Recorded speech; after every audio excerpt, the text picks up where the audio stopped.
ইসলামকে বাদ দিয়া অন্য কোন দল মতাদর্শের সাথে সম্পৃক্ত থাকলে জিন্দেগীর কোন আমল আল্লাহর দরবারে কবুল হবে না। আল্লাহর জমিনে আল্লাহর দ্বীন কায়েম করার জন্য আন্দোলন করে নাই, লড়াই করে নাই, সংগ্রাম করে নাই। ওয়ালাম ইউহাদ্দিস বিহি নাফসাহু, ওই লোকটা মনে প্রাণে চায়ও নাই। তার কথার দ্বারা, কাজের দ্বারা, সহযোগিতার দ্বারা ওই লোকটা মনে প্রাণে চায় নাই আল্লাহর জমিনে আল্লাহর দ্বীন কায়েম হোক। মনে প্রাণে চাইলো না, নিজেও কাজ করলো না। আল্লাহর নবীজি বলেছেন মা তাআলা শুবাতি মিনান নিফাক, এই লোকটার মৃত্যু হবে মুনাফিকের মৃত্যু।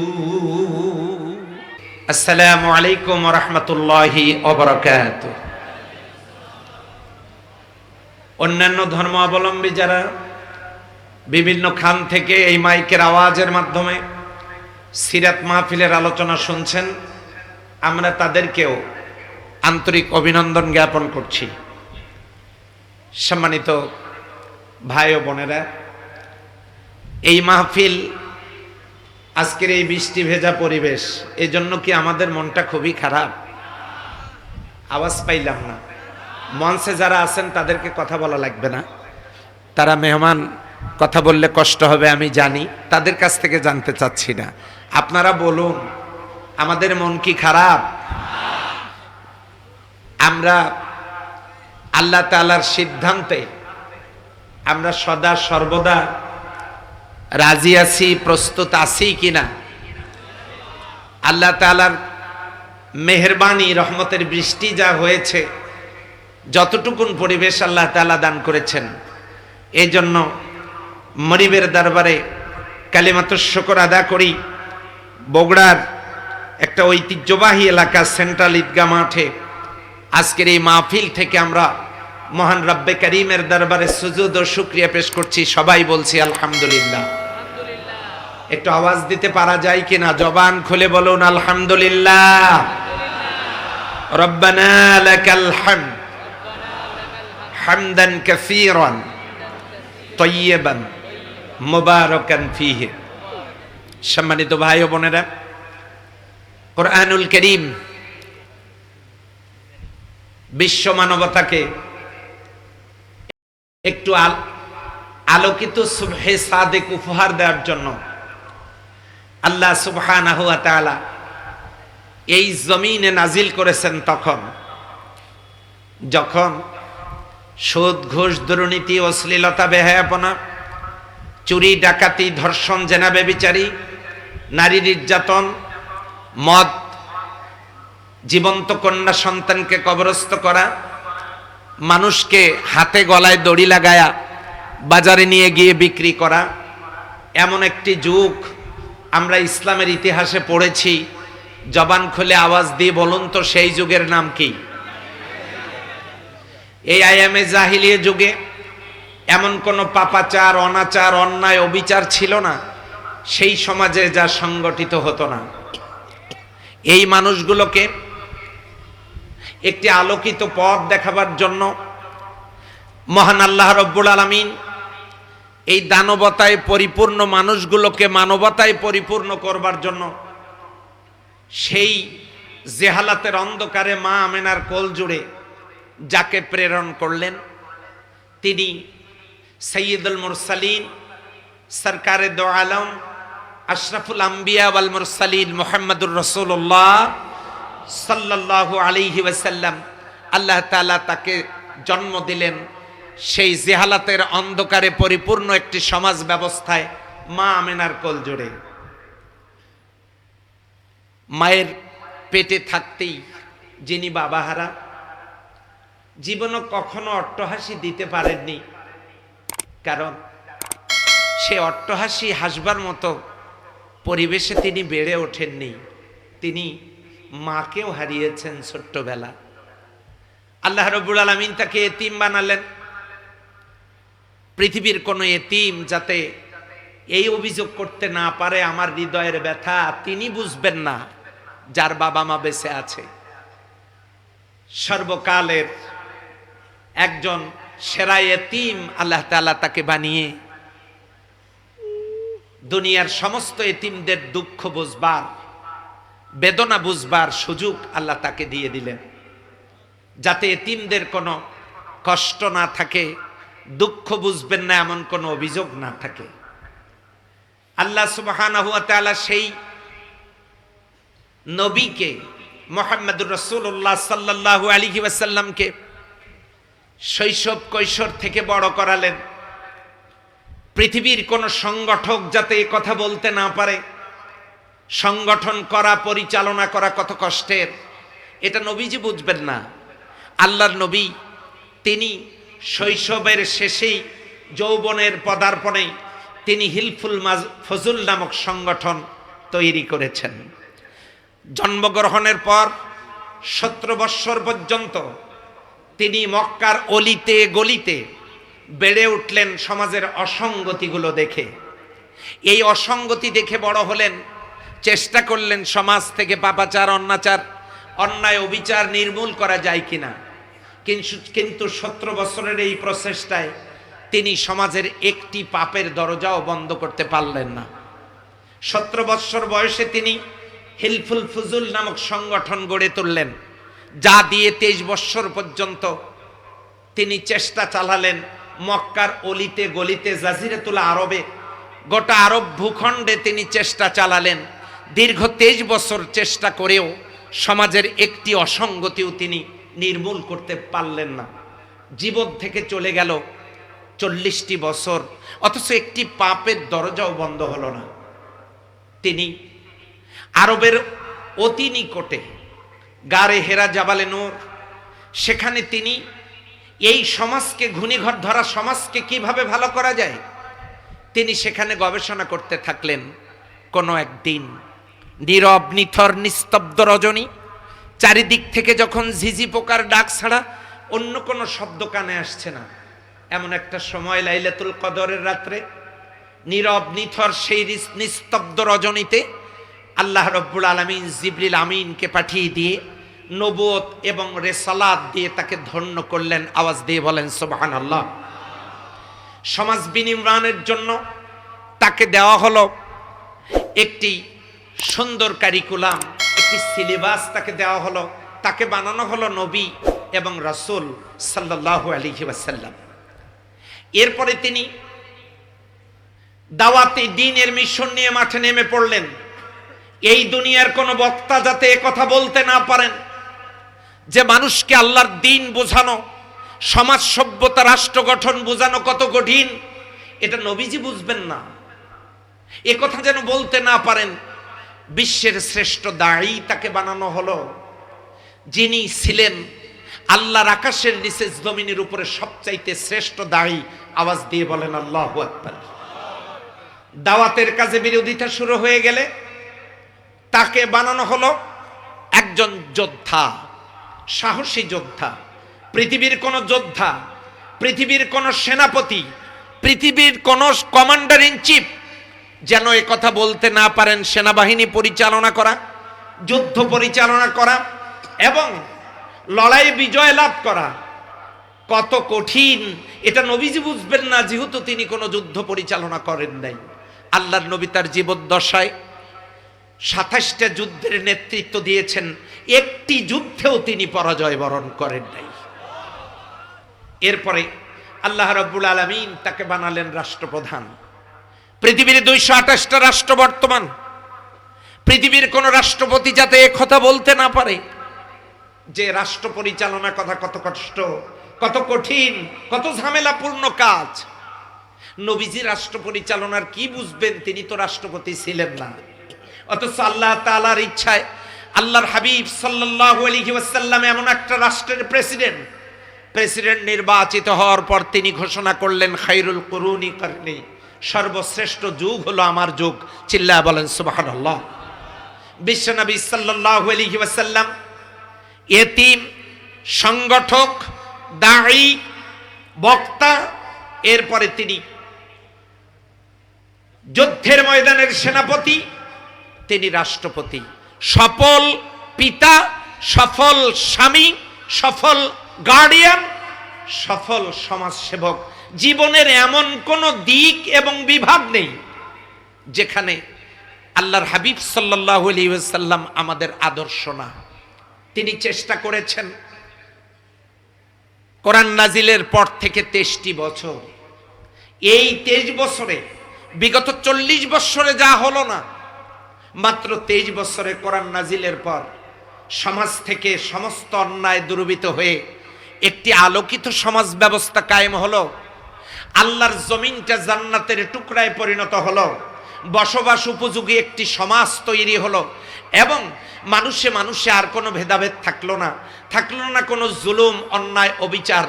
একটি সুন্দর সমাজ ব্যবস্থা কায়েম হলো, যে সমাজ ব্যবস্থা ছিল আল কোরআন দ্বারা পরিচালিত। বলেন আল্লাহু আকবার। সেই কোরআন আমাদের বাড়িতে বাড়িতে ঘরে ঘরে আছে না নাই? মোহতারাম আব্দুল হালিম বেগ সাহেব তিনি বক্তব্য দিয়েছেন কোরআনের ব্যাপারে। আজকে সেই কোরআন আমাদের বাড়িতে। আমরা ইসলাম আমল করছি, নামাজ পড়ছি, ইসলামের আমল আমি নিষেধ করি না, পড়েন। এই সালাত আদায় করতে গিয়ে জীবনে 17 ওয়াক্ত ফরজ সালাত বিশ্বনবী কাজা করেছেন। আল্লাহর জমিনে আল্লাহর দ্বীন কায়েম করার জন্য জিহাদের ময়দানে নেতৃত্ব দিতে গিয়ে পরবর্তীতে সালাতের কাজা আদায় করেছেন, কিন্তু বুঝিয়েছেন শুধুমাত্র সালাতকেই পরিপূর্ণ ইসলাম যেন কেউ মনে না করে। এই জন্য আমি নবী খন্দকের যুদ্ধের দিনে 4 ওয়াক্ত ফরজ সালাত কাজা করে বুঝিয়ে দিয়েছি সালাতের চেয়েও দিন কায়েম জরুরি। আওয়াজ দিয়ে বলেন কথা ঠিক কিনা? আমরা রোজা করি, পালন করেন, করবেন, কিন্তু মক্কা বিজয় করেছেন নবীজি তার সাহাবীদেরকে নিয়ে ফরজ রোজা কাজা করে। 18ই রমজানে মক্কা বিজয় করেছেন ফরজ রোজা কাজা করে। একইভাবে 17ই রমজানে ফরজ রোজা কাজা করে বদরের যুদ্ধ করে তিনি আল্লাহর দ্বীন জমিনে কায়েমের জন্য, কোরআনের সমাজের জন্য বদরের যুদ্ধ করেছেন। সেদিনেও তিনি ফরজ রোজা ছেড়ে দিয়েছেন, উম্মাকে বুঝায় দিলেন শুধুমাত্র রোজাটাকেই মনে করো না, এটাই পরিপূর্ণ ইসলাম। বরং আমি নবী দেখায় দিলাম প্রয়োজন যদি হয় আল্লাহর দ্বীনের জন্য ফরজ রোজা ছেড়ে দিয়ে হলেও মূল কাজে অটুট থাকতে হবে। কথা বলেন ঠিক কিনা? আমরা যারা মনে করি হজটাই ইসলামের পূর্ণাঙ্গ, এরপরে আর কোনো কিছু নাই, হুদায়বিয়ার সন্ধির বছরে বিশ্বনবী হজ না করে, ওমরা না করে ফেরত চলে গেছেন শক্তি সঞ্চার করার জন্য, যাতে তিনি দিন বিজয়ের জন্য শক্তি সামর্থ্য নিয়োগ করে তিনি যাতে করে ইসলামকে সামনের দিকে আগায় নিতে পারেন। হুদায়বিয়ার সন্ধির বছরে ওমরা পালন না করেই তিনি ফেরত চলে গেছেন। তিনি বোঝাতে চাইলেন শুধু বছরে বছরে ওমরা না, প্রয়োজনে ওমরা ছেড়ে দিয়ে হলেও আল্লাহর দ্বীন কায়েমের জন্য নিজেকে মজবুত অবস্থানে নিয়ে যাও। এটা আমার থেকেই তোমরা শিক্ষা গ্রহণ করো। যারা আমরা আমলের নিয়তে পোশাকটাকে ইসলাম মনে করেছি, বিশ্বনবী টুপি খুললেন, রুমাল খুললেন, জুব্বা খুললেন, পাগড়ি খুললেন, সেলাই করা জামা খুললেন, খুলে এক টুকরো কাপড় কোমরে পরলেন, আর এক টুকরা কাঁধে, 2 টুকরো কাপড় যেটাতে পকেট নেই, সেলাই নেই, এই কাপড় নিজে পরলেন। 10,000 সাহাবীকে একই কাপড় পরালেন। এরপরে মিছিল শুরু হলো মদিনায়। এই মিছিলের নেতৃত্ব দিলেন বিশ্বনবী। তিনি মিছিল দিচ্ছেন, লাব্বাইক আল্লাহুম্মা লাব্বাইক, লাব্বাইক লা শারীকা লাক লাব্বাইক, ইন্নাল হামদা ওয়ান নি'মাতা লাকা ওয়াল মুলক লা শারীকা লাক। দেশটা আরবি হওয়ার কারণে স্লোগান আরবিতে। এই স্লোগান তিনি নিজে দিলেন। 10,000 সাহাবী তাদের বজ্র কণ্ঠে, উচ্চ ধ্বনিতে এই স্লোগানের জবাব দিতে দিতে মক্কা অভিমুখে রওনা করলেন। এই 2 টুকরা কাপড় পরে, এহরামের কাপড় পরে, কাফনের কাপড় পরে। কাফেরদের কাছে সংবাদ পৌঁছে গেল, সেলাই করা পোশাক খুলে মুহাম্মদ আমিরের নেতৃত্বে 10,000 সাহাবী কাফনের কাপড় পরে মক্কার দিকে অগ্রসর হচ্ছে। তাদের আর বোঝার বাকি রইল না। তারা বুঝতেই পারলেন যে প্রয়োজনে জীবন দিবেন, তবু মক্কা ছেড়ে দেবেন না। আল্লাহর হাবিব এই দ্বীনের জন্য, কোরআনের জন্য, ইসলামের জন্য সেলাই করা কাপড় খুলে কাফনের কাপড় নিয়ে রাজপথে মিছিল করেছেন। আল্লাহর নবীর জীবন কর্ম থেকে যাতে, সিরাত থেকে যাতে উম্মাহ শিক্ষা গ্রহণ করতে পারে। শুধু পোশাক আমলের মধ্য দিয়েই ইসলাম পরিপূর্ণ না। আমি এই বলে পোশাককে, নামাজকে, রোজাকে, হজকে অস্বীকার করছি না। সব মিলেই হচ্ছে পরিপূর্ণ ইসলাম, পূর্ণাঙ্গ ইসলাম। আওয়াজ দিয়ে বলেন আল্লাহু আকবার। সম্মানিত ভাইয়েরা, সিরাতের উপরে আলোচনা করতে গিয়ে গতকালকে ওলামা হযরত আলোচনা করেছেন, আজকেও করেছেন, আগামীকালকেও হবে। আমি যাদের সামনে আলোচনা করছি তাদের ছাত্র হতে পারলে আমার কিসমত খুলে যেত। আমি বগুড়ায় ওলামা হযরতদের বক্তব্য শুনে শুনে আমল করার চেষ্টা করি। তাদের সামনে কি আলোচনা আমি করব?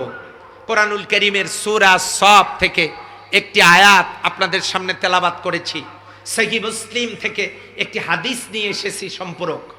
এখান থেকে আমি কিছু আলোচনা আপনাদের সাথে সামনে পেশ করতে চাই। শেষ পর্যন্ত থাকবো তো ইনশাআল্লাহ? কারা কারা থাকতে রাজি আছে একটু হাত তুলে তাকবীর দেই।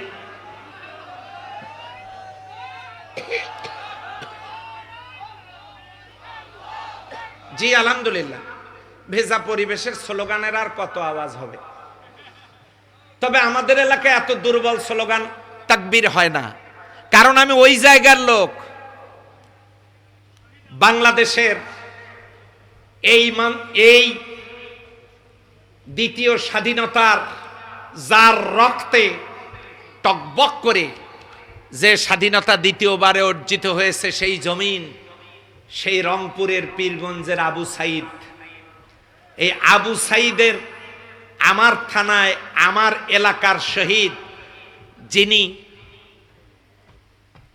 একটি বৈষম্য মুক্ত সমাজ গড়বার জন্য দুহাত বাড়িয়ে দিয়ে একের পর এক বুলেট বুকের মধ্যে নিচ্ছিলেন, যার স্লোগান ছিল, এই বুকে অনেক ঝড়, বুক পেতে দিয়েছি গুলি কর। কত গুলি আছে আমার বুকে চালালেও আমি চাই না বৈষম্যপূর্ণ একটি দেশ থাক। এই জন্য বুক পেতে দিয়া, জীবনের চূড়ান্ত সিদ্ধান্ত নিয়ে বুক পেতে দিয়ে বুলেট বুকে একটার পর একটা ধারণ করে যে স্মৃতিচারণ তিনি করেছেন, যার বুক পেতে দেওয়ার এই স্মৃতি গোটা বিশ্বকে নাড়া দিয়েছে। কথা বলা ঠিক কিনা?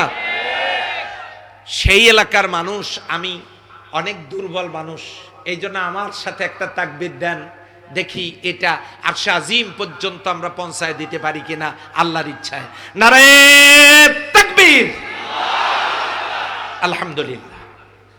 সেই নবী জীবনের আলোচনা, সেখান থেকে আমরা কিছু শুনব। আলোচনা শোনার আগে আরো দুটো কথা শুনে নেই। সেই কথা হলো, আল্লাহর হাবিব জনাবে মুহাম্মদুর রাসূলুল্লাহ সাল্লাল্লাহু আলাইহি ওয়াসাল্লাম, তার গা থেকে ঘামটা বের হলে এই ঘাম থেকে যাতে দুর্গন্ধ বের হয়ে লোকেরা কষ্ট না পান, আমার আল্লাহ রব্বুল আলামিন নবীজির গায়ের ঘামটাকেও সুগন্ধে পরিপূর্ণ করে দিয়েছেন। তার গা থেকে বেরোনো ঘাম সুগন্ধ। তার গায়ে যাতে রোদ না লাগে, রোদ না লাগার জন্য মাথার উপরে অটোমেটিক সামিয়ানার ব্যবস্থা আল্লাহ তাআলা করে দিয়েছেন।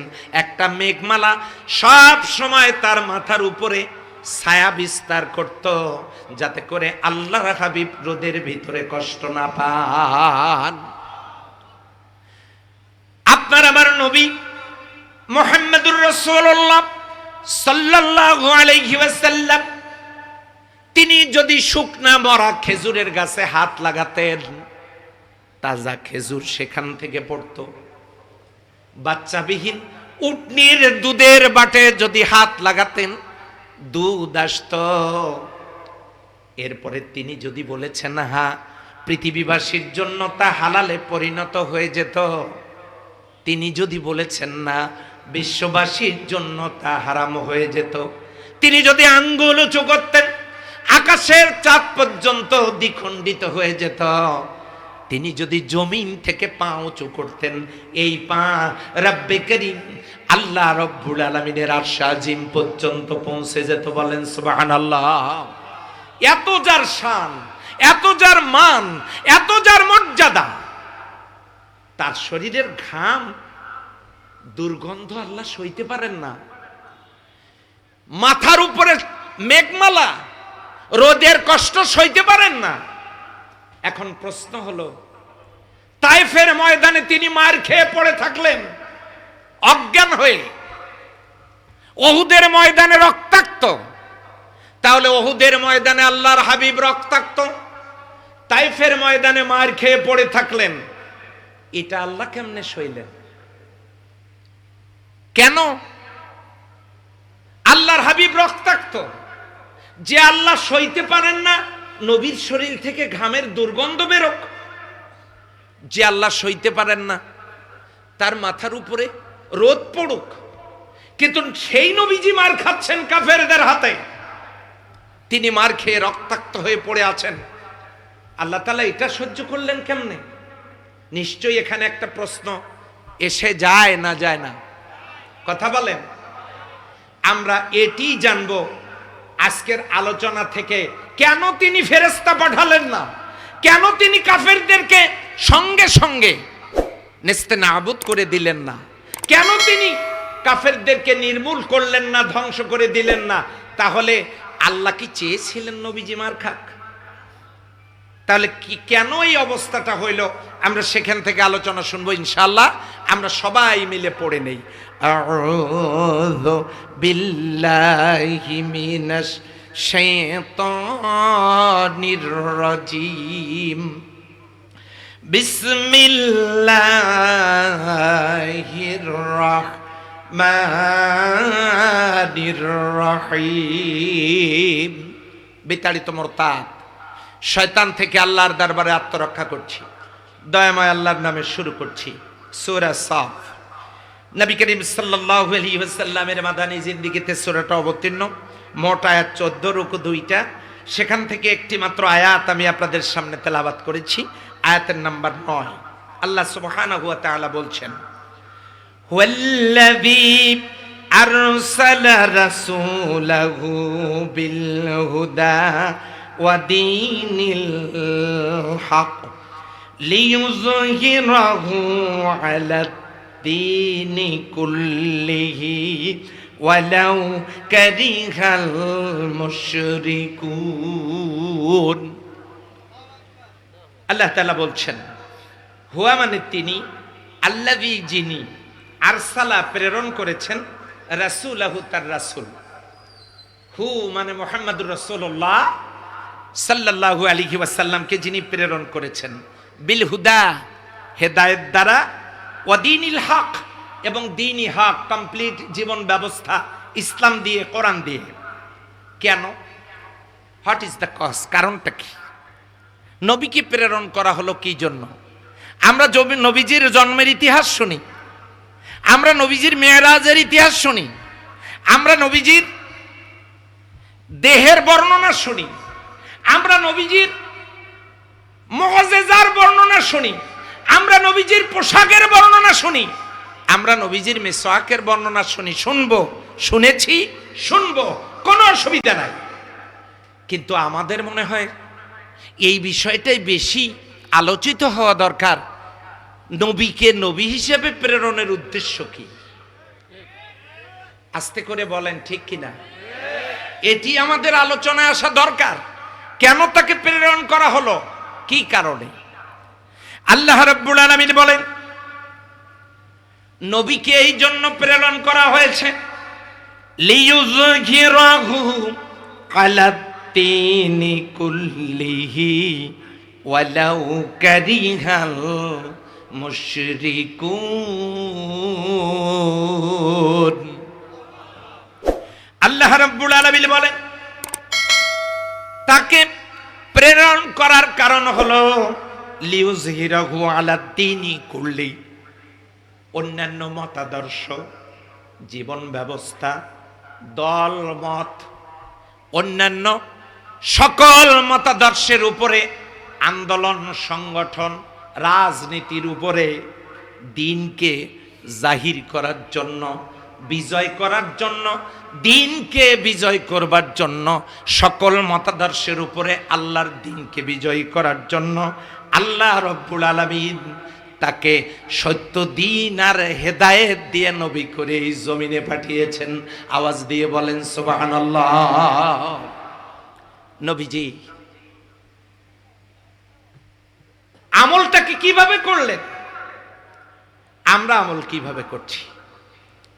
আমরা ইসলামের আমল করছি, নামাজ পড়ি, রোজা করি, হজ করি, যাকাত দেই, পোশাক পরি, জিকির করি।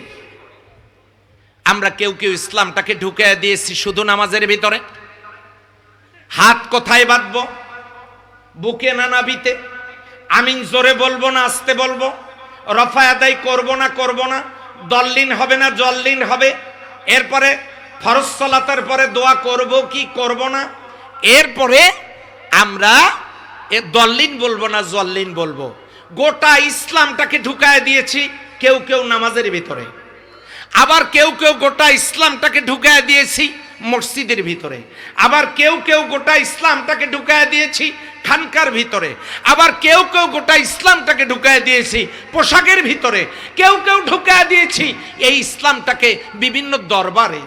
আমি কাউকে ছোট করছি না, আমরা ইসলাম অনুযায়ী আমল করছি, কিন্তু আল্লাহ তাআলা ইসলামের আমল করার কথা বলেছেন না যতটুকু, তার চাইতে বেশি বলেছেন গুরুত্ব দিয়ে।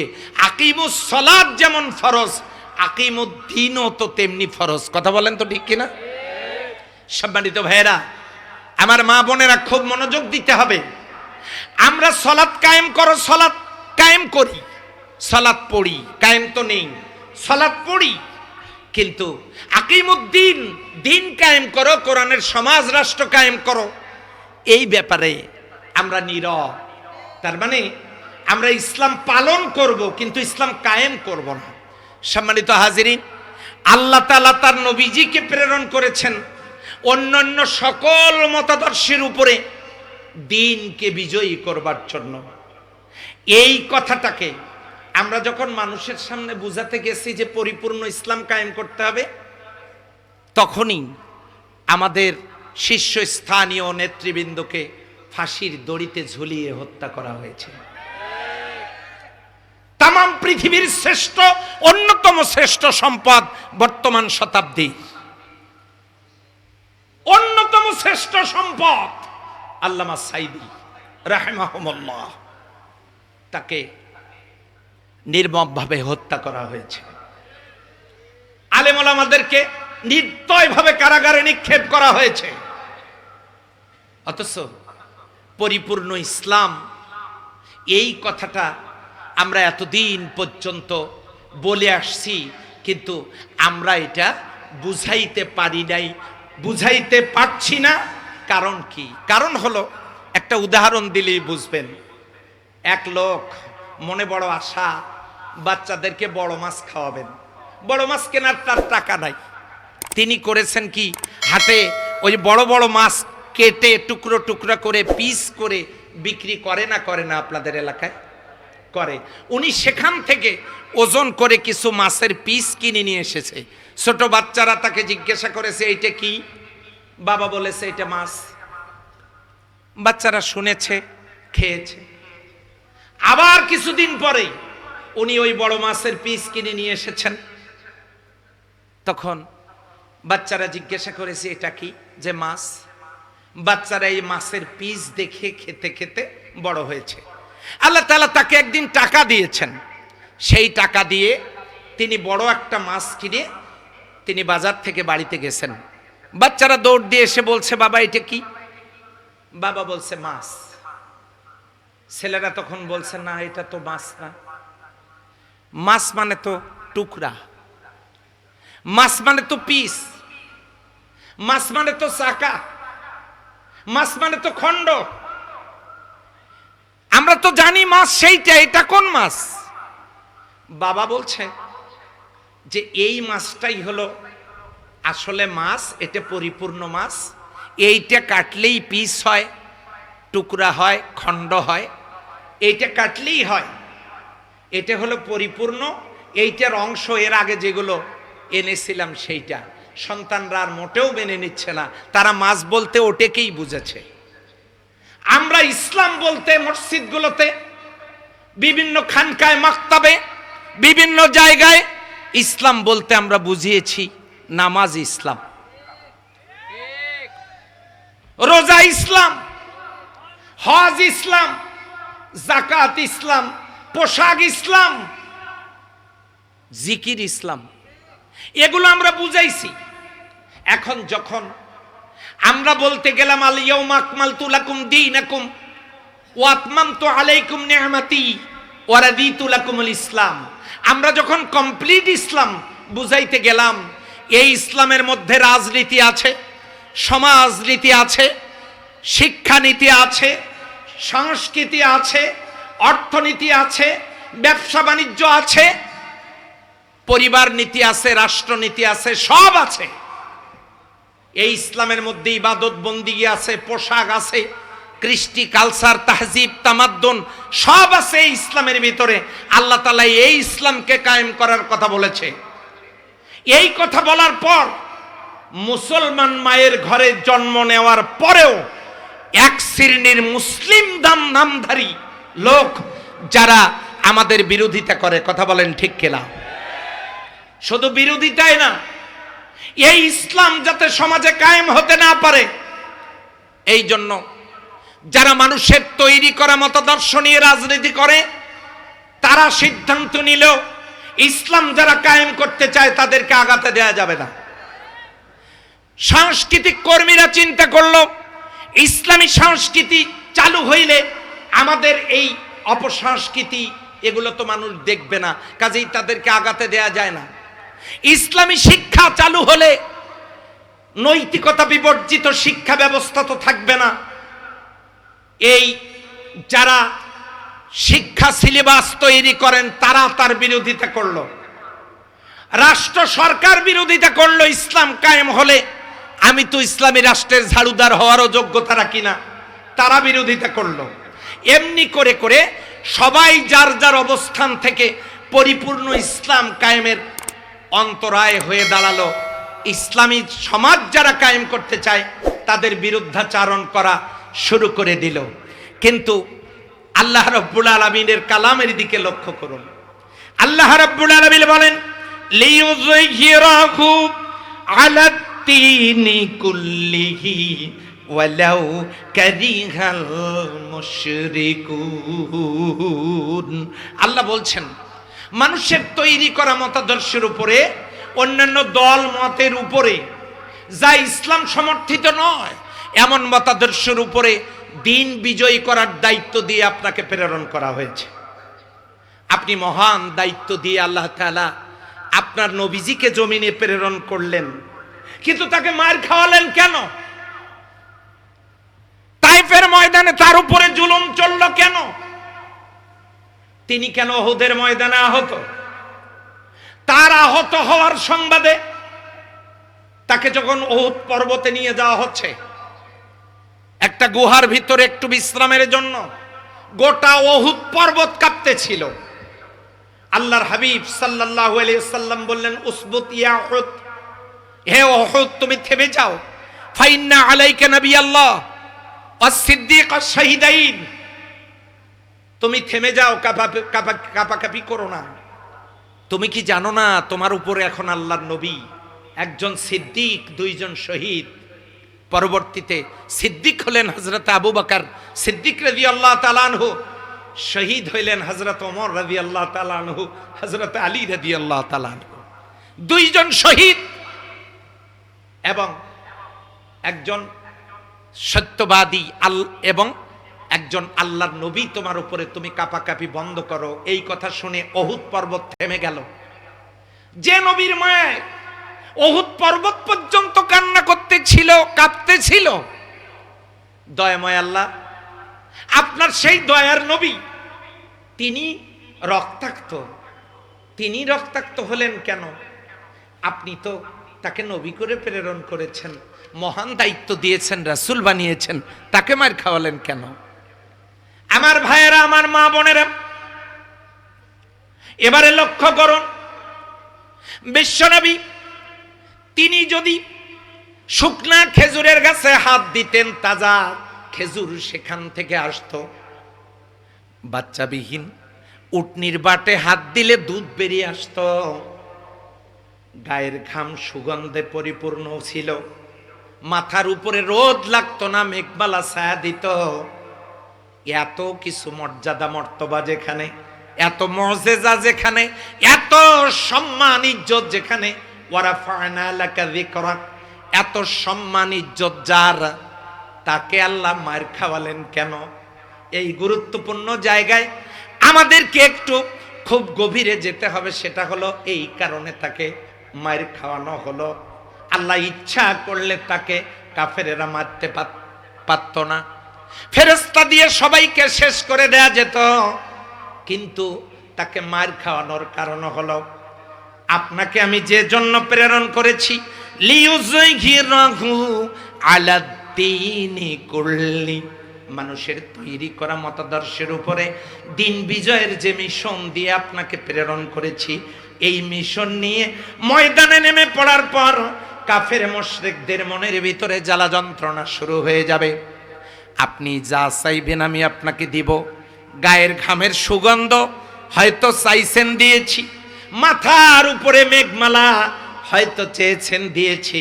আপনি যদি দোয়া করেন উহুদ পর্বতটাকে স্বর্ণ বানায় দিতে হবে, আমি আল্লাহ সেজন্য প্রস্তুত। তার মানে দুনিয়ায় আপনি যা কিছু চাইবেন আমি আপনাকে দিব, কিন্তু আমি যে দায়িত্ব দিয়ে আপনাকে প্রেরণ করেছি সেই দায়িত্ব হলো দিন বিজয়ের দায়িত্ব। সেই দায়িত্ব হলো কোরআনের সমাজ প্রতিষ্ঠার দায়িত্ব। সেই দায়িত্ব হলো মানুষের তৈরি করা মতাদর্শের উপরে ইসলামী রাষ্ট্র প্রতিষ্ঠার যে দায়িত্ব আমি আপনাকে দিয়েছি। সেই দায়িত্ব পালন করতে গিয়ে আপনি ঘরে থাকতে পারবেন কি পারবেন না? আপনাকে কি রাতের আধারে হিজরত করতে হবে কি হবে না? আপনি আপনার সাহাবীরা তাদের শরীর ক্ষতবিক্ষত হবে কি হবে না? সাহাবীদের জীবন থাকবে কি থাকবে না, নাকি তারা শহীদ হয়ে যাবে? আপনাকে জেলখানায় থাকতে হবে কি হবে না? শিয়াবে আবু তালিবের কারাগারে 3টি বছর আল্লাহর নবী ছিলেন। আপনাকে কারাগারে থাকতে হবে কি হবে না? আপনার জীবন থাকবে কি থাকবে না? আপনার জান থাকবে কি থাকবে না? আপনি বাড়িতে থাকতে পারবেন কি পারবেন না? আপনাকে হিজরত করা লাগবে কি লাগবে না? সাহাবীদের জীবন দেয়া লাগবে কি লাগবে না? আমি আল্লাহ ওইটা আমার দৃষ্টিতে আমি আনবো না। কারণ হলো আমি দেখব দুনিয়াতে আপনি যা চাইবেন আমি আল্লাহ দেওয়ার জন্য প্রস্তুত, কিন্তু আমি যে দায়িত্ব দিয়ে আপনাকে প্রেরণ করেছি, আপনার জীবন থাক অথবা যাক, মার আসুক অথবা না আসুক, কারাগারে থাকতে হোক আর অথবা না হোক, আপনি সকল ঝুঁকি মাথায় নিয়ে দিন কায়েমের কাজ আপনি করেছেন কি করেন নাই, এই ব্যাপারে আমি আল্লাহ এই ব্যাপারে কোনো ছাড় আপনাকে দিব না, কোনো ছাড় হবে না।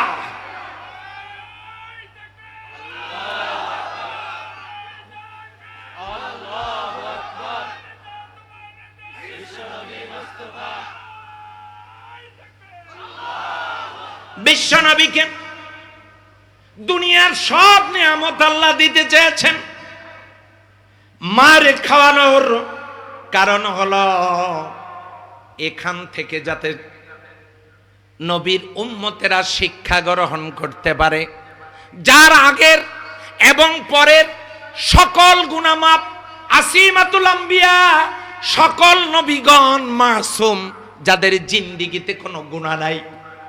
আপনার আমার নবী যিনি জান্নাতি, তিনি যদি আল্লাহর পক্ষ থেকে জান্নাতি মাসুম হয়ে থাকেন, তাহলে তাকে কষ্ট দিতে হবে কেন? কষ্ট দেওয়ার উদ্দেশ্য এটা না, কষ্ট দেওয়ার উদ্দেশ্য হলো ওইটা দয়ার নবী মার খেলেন এই জন্য যাতে তার উম্মতেরা এখান থেকে শিক্ষা গ্রহণ করতে পারে। যদি জেলে যাওয়া লাগে, শিয়াবে আলবি তালিবের 3 বছরের জেল তিনি রেখে দিলেন। এই জেলে গিয়ে প্রমাণিত হলো এই কোরআনের সমাজ কায়েমের জন্য প্রয়োজন যদি হয় জেলে যাওয়া লাগতে পারে, প্রয়োজন যদি হয় মার খাওয়া লাগতে পারে, প্রয়োজন যদি হয় শহীদ হওয়ার জীবন দেয়া লাগতে পারে, প্রয়োজন যদি হয় ফাঁসির রশি গলায় পরে চুমু দিয়ে গলায় পরে শাহাদাত বরণ করা লাগতে পারে। এই শিক্ষা তিনি দিলেন, এটাও শিখালেন দিন কায়েমের কাজে আমার নবীকে পর্যন্ত আমি ছাড় দেই নাই। সেই নবীর উম্মতদেরকেও এই কাজ থেকে বিরত আল্লাহ এবং তার রাসূল দেখতে চান না। কথা বলেন ঠিক না বেঠিক? সেই নবীর প্রেমে, নবী জীবনের সিরাতের আলোচনায় প্রয়োজন যদি হয় জেল জুলুম নির্যাতনের, আমাদের ভাইয়েরা জীবন দিয়েছেন, রক্ত দিয়েছেন, শহীদ হয়েছেন, জেল খেটেছেন।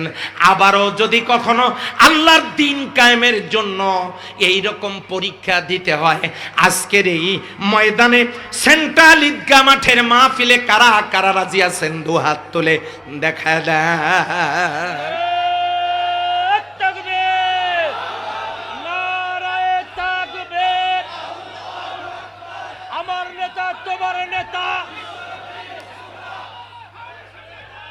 আলহামদুলিল্লাহ, আলহামদুলিল্লাহ। তাহলে এখানে স্পষ্ট যে নবীজিকে আল্লাহ ছাড় দেন নাই। জীবন গেলেও এই কাজ করতে হবে, মার খেলেও আপনাকে দিন কায়েমের কাজ করতে হবে, জেলে গেলেও করতে হবে। আওয়াজ দিয়ে বলেন কথা ঠিক কিনা? সেদিন এক হুজুর বলতেছেন, আল্লাহ ওই হুজুরকে হেদায়েত নসিব করুন। আমি অবাক হয়ে গেলাম। তিনি বলছেন ইসলামের মধ্যে যারা রাজনীতি ঢুকায় তার উপরে বড় কোনো আকাবারের বদদোয়া লেগেছে। বড় কোনো আকাবেরের বদদোয়া লাগার কারণে তিনি নাকি ইসলামের রাজনীতি আছে এটা খুঁজে পেয়েছেন। নাউজুবিল্লাহ বলবেন না? কত বড় জাহেল হলে, জাহেলে মোরাক্কাব, কত বড় জাহেল হলে এরকম উক্তি করতে পারে। আমি বলতে চাই, যিনি ইসলামের রাজনীতি খুঁজে পান না, আমার তো মনে হয় তার উপরে স্বয়ং নবীজির বদদোয়া লেগেছে। কারণ স্পষ্টত আল্লাহ তাকে এই কথাটা বলে দিয়েছেন, এই কাজের জন্য আপনাকে নবী করে প্রেরণ করেছে। আপনি যদি মনে করেন এই কাজটা আমি করব না, তাতে আমার ক্ষতিটা কি? আল্লাহ রাব্বুল আলামিন বলেন, ওমাইয়াবতাগি গায়রাল ইসলামি দীনান ফালাই ইউকবালা মিনহু ওয়া হুয়া ফিল আখিরাতি মিনাল খাসিরিন। ওয়া মানে আর, মান মানে যে, ইয়াবতাগি মানে তালাশ করবে, অন্বেষণ করবে, গয়ের মানে বিপরীত, ইসলাম মানে ইসলামের বিপরীত। যে ব্যক্তি ইসলামের বিপরীত কোনো কিছু তালাশ করবে, এটা কোনো সংগঠন হতে পারে, দল হতে পারে, রাজনীতি হতে পারে, কোনো মার্কা হতে পারে, কোনো ক্লাব হতে পারে, কোনো সমিতি হতে পারে। যে দলের, যে সমিতি, যে ক্লাব, যে রাজনীতির লক্ষ্য উদ্দেশ্য কর্মসূচি কর্মপন্থা আমার আল্লাহর সন্তুষ্টি, রাসূলের দেখানো মত ও পথের উপরে নয়, এমনটির সাথে কেউ যদি জড়িত থাকে, এর নাম গায়রাল ইসলাম, ইসলামের বিপরীত। ওমাইয়াবতাগি গায়রাল ইসলাম, যে ব্যক্তি তালাশ করবে ইসলামের বিপরীত কোনো কিছু, মানে ইসলামের বিপরীত কোনো কিছুর সাথে সম্পৃক্ত থাকবে, আল্লাহ বলেন ফালাই ইউকবালা মিনহু। তাফসীর খুলে দেখেন, আমি তার থেকে কোনো কিছু কবুল করব না। কি সেটা? কশিন কালেও। ফালাই ইউকবালা নফি তাকিদ, বালান্দার ফিল মুস্তাকবিল মারুফ, কশিন কালেও, কখনো, কোনোদিনও, কোনো অবস্থাতেও তার জিন্দিগির কোনো আমল আমি আল্লাহ কবুল করব না। তাদের নামাজ, রোজা, হজ, যাকাত, তাসবিহ, তাহলিল, দান, সাদাকা, জিকির একটিও আল্লাহর দরবারে কবুল হবে না। ওহুয়া ফিল আখিরাতি মিনাল খাসিরিন, এরা হবে কিয়ামতের দিন ক্ষতিগ্রস্ত। এটা আমাদের রংপুরের পীরগঞ্জের কোরআনের সূরা আল ইমরানের 85 নম্বর আয়াতে আছে। এদিকে নাও থাকতে পারে, বাড়িতে গিয়ে খুঁজে দেখবেন। ইসলামকে বাদ দিয়া অন্য কোন দল মতাদর্শের সাথে সম্পৃক্ত থাকলে জিন্দেগীর কোন আমল আল্লাহর দরবারে কবুল হবে না। সূরা আল ইমরান কত? হ্যাঁ, এবার আসেন, এই কাজটা আল্লাহর জমিনে আল্লাহর দ্বীন কায়েমের কাজ নবিয়ানা তরিকায় কেউ যদি করতে না পারি, এবারে আল্লাহর নবী কি বলেন লক্ষ্য করে দেখেন। সহিহ মুসলিম 1271 নম্বর হাদিস।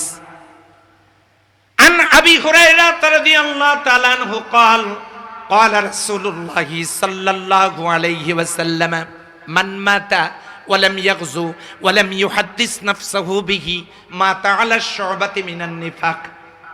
আল্লাহর নবী বলেছেন, হযরতে আবু হুরায়রা রাদিয়াল্লাহু তাআলা আনহু বলেন, আল্লাহর নবী বলেছেন, মান মাতা, যে লোকটা মরে গেল, ওয়ালাম ইয়াগজু, অথচ সে গাজওয়া করে নাই,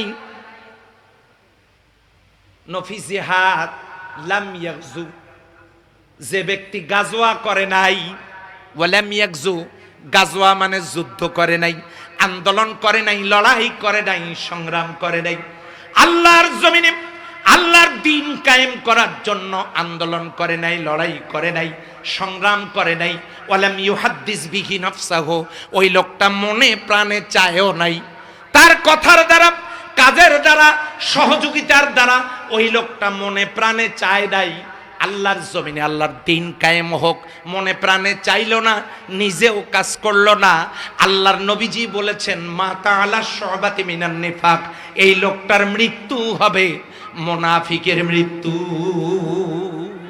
কিসের মৃত্যু হবে? আসতে বলেন, পাশের লোক যাতে না শোনে। মৃত্যু কিসের? তাহলে আল্লাহর হাবিবকে আল্লাহ সুবহানাহু ওয়া তাআলা দ্বীন কায়েমের মিশন দিয়া, নবুয়ত দিয়ে, সালাত দিয়ে যাকে প্রেরণ করা হলো, সেই নবীর উম্মতেরা দ্বীন কায়েমের আন্দোলন বাদ দিয়া মানুষের তৈরি করা মতাদর্শের পিছনে ছুটলে জিন্দেগীর আমল কবুল হবে না। আবার যদি মনে প্রাণে দ্বীন কায়েম হোক এটা না চায়, মনে প্রাণে দ্বীন কায়েম হোক এটা এমনি এমনি চাইলে হবে না। বগুড়ার বড় মসজিদ, এখানে পাশেই মনে হয় ভাই পাগলা মসজিদ নাকি?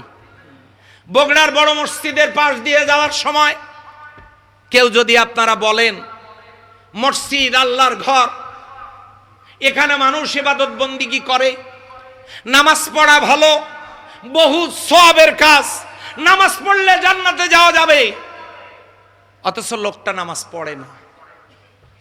মসজিদ আল্লাহর ঘর, মসজিদ ভালো, এখানে বন্দিগি করা হয়, পবিত্র জায়গা, নামাজ ভালো, যারা পড়ে তারা ভালো, আমি পড়ি না। আচ্ছা, এত ভালো বলার পরেও আপনারা বলেন তো রেজাল্ট কি? জিরো। তাহলে আপনি তাকে সমর্থক বলতে পারেন না, আপনি তাকে বলতে পারেন না তিনি মনে প্রাণে চান। মনে প্রাণে চাওয়া বলবো তাকে, মসজিদ আল্লাহর ঘর, পবিত্র জায়গা, নামাজ ভালো, যারা পড়ে তারা ভালো, আমিও পড়ি, তাহলে এটার নাম সমর্থক। আল্লাহর দ্বীন কায়েম করা ফরজ, যারা করে নবিয়ানা তরিকায় তারা এই ফরজ কাজটা করে, যারা করে তারা ভালো, আমি তাদের সাথে আছি, সাধ্যমতো আমি ওই কাজ করি, এর নাম হলো মনে প্রাণে চাওয়া। করবেন অন্য দল আর চাইবেন আল্লাহর জমিনে দ্বীন কায়েম হোক। মূলা চেনেন আপনারা? কি মূলা? মূলার জমিতে মূলার গাছের কাছে গিয়ে যদি দোয়া করেন, আল্লাহ সৌদি আরবের মরিয়ম খেজুর এইবার তুমি এখানে 100 দিয়ে দিও, এ দোয়া তো কমপক্ষে 24-এ কবুল হওয়ার সম্ভাবনা আছে নাকি? আছে। তাহলে মূলার গাছে খেজুরের দোয়া করলে যেমন কবুল হবে না, ঠিক তেমনি করবেন একদল, আর আল্লাহর জমিনে আল্লাহর দ্বীন কায়েম হোক সেই দোয়া আপনি করবেন, আপনার এই দোয়া কবুল হওয়ার 1%ও সম্ভাবনা নাই। সম্মানিত ভাইয়েরা, আমার মা বোনেরা, এই জন্য যদি এই কাজটা কেউ না করে, মনে প্রাণে না করে, না চায়, লোকটার মৃত্যু হবে মুনাফিকের মৃত্যু। যদি মুনাফিকের মৃত্যু হয়, সূরা তাওবার 84 নম্বর আয়াতে মুনাফিকদের ব্যাপারে আল্লাহ জানায় দিলেন, ওয়ালা তুসাল্লি আলা আহাদিম মিনহুম মাতাত। ওগো নবীজি, এই জাতীয় মুনাফিকদের জানাজায় আপনি দাঁড়াবেন না। ওয়ালা তাকুম আলা কবরিহি, এদের কবরের পাশে দাঁড়াবেন না। আপনি এদের জন্য দোয়া করলেও, ইন তাস্তাগফির লাহুম 70 মাররা, আপনি যদি 70 বারও দোয়া করেন আল্লাহর দরবারে মুনাফিকদের মাপের জন্য, নাজাতের জন্য, এই দোয়াটা আল্লাহর দরবারে কবুল হবে না। আপনাদের কষ্ট হচ্ছে মনে হয় নাকি সম্মানিত ভাইয়েরা? তাহলে এই কাজটা আমাদেরকে করতে হবে মুনাফিক মুক্ত জীবন যাপন করার জন্য, নবিয়ানার তরিকায়, লিউযহিরাহু আলাদ দ্বীনি কুল্লি, মানুষের তৈরি করা মতাদর্শের উপরে কোরআনের সমাজ কায়েমের আন্দোলনের কাজ করা লাগবে। নবিয়ানা তরিকায় কাজটা ফরজ। যদি আমরা চাই আমাদের মৃত্যু যাতে ইমানদারের মৃত্যু হয়, মুনাফিকের মৃত্যু না হয়। মুনাফিকের মৃত্যু যদি হয় তাহলে ঠিকানা কি? আল্লাহ তাআলা বলেছেন, ইন্নাল মুনাফিকিনা ফিদ দারকিল আসফালি মিনান নার, মুনাফিকের ঠিকানা জাহান্নামের নিম্ন স্তর। এখন প্রশ্ন আসতে পারে, এই কাজটা যদি আমি করি তাহলে এটার ব্যাপারে আমার আল্লাহর চূড়ান্ত ঘোষণা কি? আপনি সূরা আল ইমরানের 142 নম্বর আয়াতের দিকে তাকায় দেখেন, আল্লাহ বলেন, আম হাসিবতুম আন তাদখুলুল জান্নাহ ওয়ালাম্মা ইয়ালামিল্লাহুল্লাযীনা জাহাদু মিনকুম ওয়া ইয়ালামাস সাবিরিন। আম হাসিবতুম আন তাদখুলুল জান্নাহ, তোমরা কি মনে করেছো আমি তোমাদেরকে এমনি এমনি জান্নাত দেব? ওয়ালাম্মা ইয়ালামিল্লাহুল্লাযীনা জাহাদু মিনকুম, আমি পরীক্ষা করে দেখব না তোমাদের মধ্যে কারা কারা জিহাদ করেছো, আল্লাহর জমিনে আল্লাহর দ্বীন কায়েম করার জন্য এই কাজটা কারা করছো আর কারা করো নাই। আর ওই কাজটা করতে গিয়ে বিপদ আপদ মুসিবতে ওয়া আলামাস সাবিরিন, কারা কারা ধৈর্য ধারণ করেছো আর কারা কারা করো নাই। ধৈর্য ধারণ করেছো কারা কারা, দ্বীন কায়েমের আন্দোলন করেছো কারা কারা, এর হিসাব নিকাশ না নেওয়া পর্যন্ত তোমরা কি মনে করেছো আমি তোমাদেরকে জান্নাত দিব? তাহলে এখান থেকে কি প্রমাণিত হলো? সূরা আল ইমরানের 142 নম্বর আয়াত থেকে প্রমাণিত হলো, আল্লাহর জান্নাতে যাওয়ার জন্য আল্লাহর জমিনে আল্লাহর দ্বীন কায়েমের আন্দোলন করার দরকার। আস্তে করে বলেন, আছে না নাই? সম্মানিত ভাইয়েরা, এখন প্রশ্ন হলো করব কিভাবে? আল্লাহ রাব্বুল আলামিন বলেন, ইন্নাল্লাহা ইউহিব্বুল্লাযীনা ইউকাতিলুনা ফী সাবিলিহি সাফফান কাআন্নাহুম বুনিয়ানুম মারসুস। আল্লাহ তো ওই সব লোকদেরকে নিশ্চয়ই ভালোবাসেন। কারা তারা? যারা সীসা ঢালা প্রাচীরের মতো ঐক্যবদ্ধভাবে সংঘবদ্ধভাবে আল্লাহর জমিনে আল্লাহর দ্বীন কায়েম করার জন্য লড়াই সংগ্রাম করে, আল্লাহ তাদেরকে ভালোবাসেন। তাহলে সংঘবদ্ধ হতে হবে কেন? জান্নাতি মানুষের ভিতরে, নবীর সাহাবীদের ভিতরে তৃতীয় ব্যক্তি হযরত ওমর রাদিয়াল্লাহু তাআলা আনহু বলেন, লা ইসলামা ইল্লা বিল জামাআত। জামাত মানে আপনারা মনে করেন না আবার জামাত ইসলামের কথা বললাম, ওটা মনে করলেন নাকি? লা ইসলামা ইল্লা বিল জামাআত, ইসলাম নেই জামাত ছাড়া। জামাত ছাড়া মানে, জামাত মানে দল, জামাত মানে সংগঠন, জামাত মানে আন্দোলন। ইসলাম নেই সংগঠন ছাড়া। ওয়ালা জামাতা ইল্লা বিইমারাত, সংগঠন নেই নেতৃত্ব ছাড়া। ওয়ালা ইমারাতা ইল্লা বিত্তাআত, আর নেতৃত্ব নেই আনুগত্য ছাড়া। তাহলে ইসলাম, সেই ইসলামকে, ইসলামী সমাজ বিনির্মাণের জন্য আমাদেরকে একটা সংঘবদ্ধ জীবন যাপন করতে হবে। যারা আল্লাহর জমিনে আল্লাহর দ্বীন কায়েম করতে চায়, এই রকম আন্দোলন সংগঠন যদি আপনাদের নজরে থাকে, আছে বলে মনে করেন, সেই আন্দোলনে যুক্ত হতে কারা কারা রাজি আছেন? দু হাত তুলে দেখা দেয়।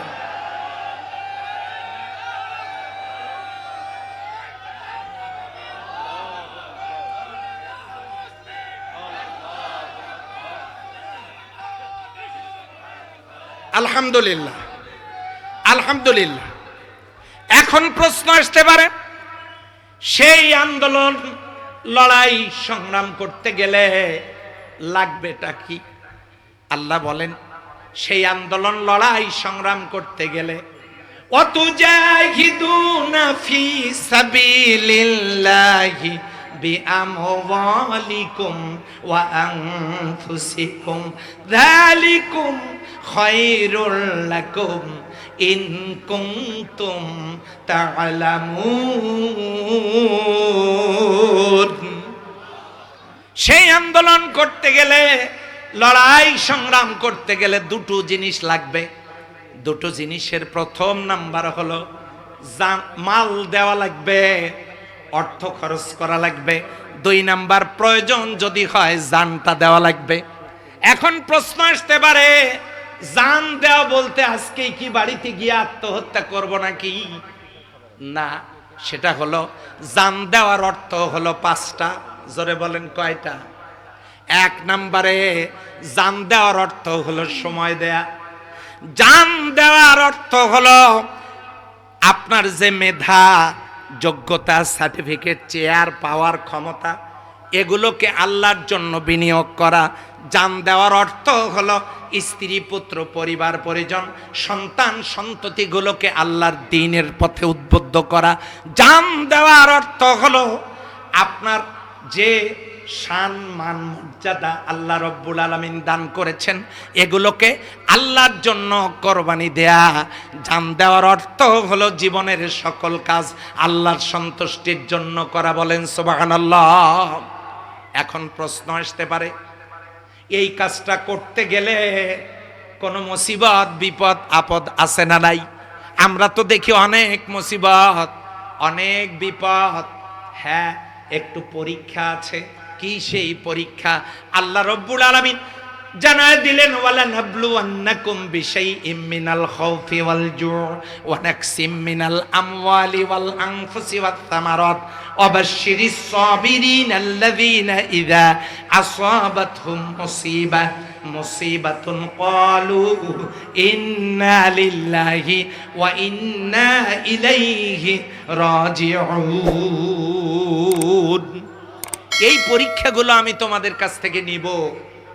সম্মানিত ভাইরা, স্বর্ণ তো চেনেন আপনারা? চেনেন না? এই নিউ মার্কেটে ঢোকা যায় না। আমি কিছুদিন আগে একটা বিশেষ কারণে আসছিলাম। হাইরে আল্লাহ, বগুড়ায় এত মহিলা মার্কেট করে, বাইরে গিয়ে ওয়াজ করা যাবে। প্রতিদিন এত মহিলা কেমনে আসে বগুড়ায়, আমি অবাক হয়ে যাই। আমি তাদের বিরুদ্ধে আলোচনা করছি না। তো এই নিউ মার্কেট দিয়ে যেখানে স্বর্ণ বিক্রি হয়, ওই জুয়েলার্সের ওই গলি দিয়ে আমি যখন যাচ্ছিলাম, সেই স্বর্ণের যখন অলংকার বানানো হয়, আচ্ছা বলেন তো, এই স্বর্ণকে আগুনের ভিতরে দেয়া হয় কি হয় না? আগুনের ভিতরে স্বর্ণ দেওয়া হয়, আবার সেই স্বর্ণ হাতুড়ি দিয়ে পেটানো হয়। স্বর্ণ আগুনে দেয়া হলো, এত দামি জিনিস হাতুড়ি দিয়ে পেটানো হলো। স্বর্ণ তারপরেও নীরব কেন? কেন আওয়াজ নেই? কারণ কি? কারণ হলো, স্বর্ণ ভালো করেই জানে